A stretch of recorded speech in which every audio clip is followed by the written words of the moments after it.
Hello, America. London calling.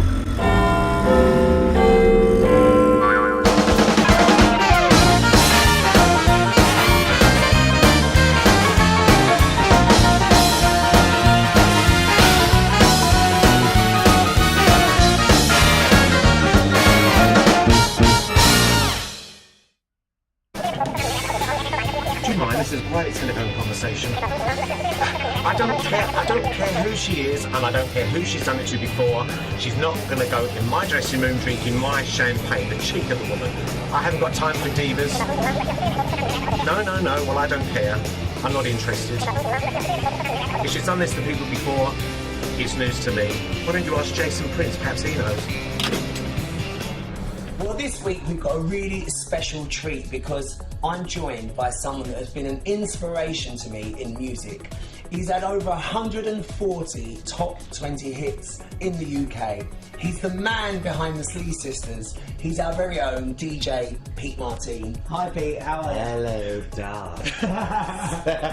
While everyone's out there on top of the pops, having their hits, Steps, Samantha Mumba, Jerry Halliwell, you're the one at work, hard grafting away in the studio. Absolutely amazing. See, what people don't realise is, like, now you've got Calvin Harris and David Guetta, and it's them featuring them. Yeah. Back in the day, you used to put a little sticker, Sleazesisters remix. And that was it.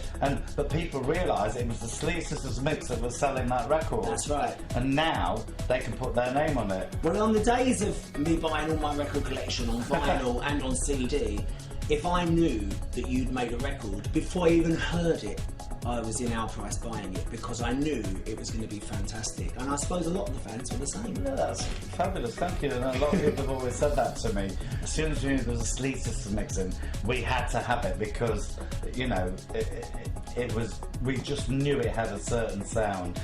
Let's go right back in the day to when you was DJing and hosting all the big club nights in London, and you were doing shows, yeah, with people that became, really, they were your peers, but they became part of your success story as well. People like Vicky Shepherd, Jeannie Tracy, Atomic Kitten.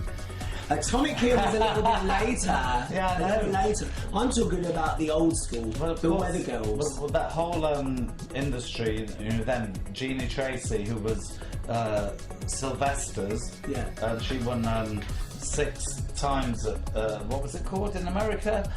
Star Search. Yeah. And she won that. And Jeannie went, Peter, I need a deal. And I brought her over to London. I've got the big deal with Sony, yeah, and everything. And she went on to have massive hits with... Not just here, but in America as well. Time. And then she went back to the US and she sang for the president. Yeah. She sang the national anthem at the Super Bowl in San Francisco. How fantastic is that? And that was in 1994, and I got that for her. Yeah, well, you was her manager for many years. Well, so therefore, you know, but being with like Jeannie and Vicky and that, I hope those girls, you know, realised, but I gave them a new lease of life. You know, that they've been massive stars and with the Weather Girls, and suddenly, you know, went on to a new lease of life. I mean, to sing for the president. You can't top that. And I was there, and it was like, oh my God, you know, I'm here with the president of the United States with one of my artists singing for her. But really, those are bigger than that. Those are in the days when the American club scene and the London club scene, the people that were the celebrities of the club scene, like the famous DJs like yourself, really led the way. Well, you know, in a culture throughout the Western world. You know what was amazing was I was DJing here with Frankie Knuckles, who sadly passed away, you know, last year, and I was there with Frankie Knuckles in England, warming up for him. 2 weeks later, I was at university in San Francisco, and he was warming up for me. And it was absolutely crazy. Tell us about your friendship back on the London scene with the great Freddie Mercury. Oh, you know, I had a little bit of a fling with one of his bodyguards, and therefore, but first of all, I was introduced to Freddie with Dale Winton. Yeah. And it was Dale, because we'd been on radio shows together. And he introduced me to Freddie, Paul Gambaccini, Kenny Everett, and I was the kid, I was nuclear on the block, and I was there with them all, and they were like, oh my God, like, because you're a kid and you love all these, like Bohemian Rhapsody was the biggest record I'd of course, ever fantastic. And I was introduced to all these people, and I got to know Because you grew up on soul and disco though, didn't you? Yeah. Barry White and all these great artists. Yeah. Well, it must have been a big influence on what you did later on as a producer. But I can never forget when Freddie and I, and we're in this car, in this Rolls Royce, and we pulled up, and he was pulled in the suit, and he came behind the car, pulled up the boot, put on all his leathers, and then off into heaven we went. Yeah, and we lost Freddie for the night. Bless him.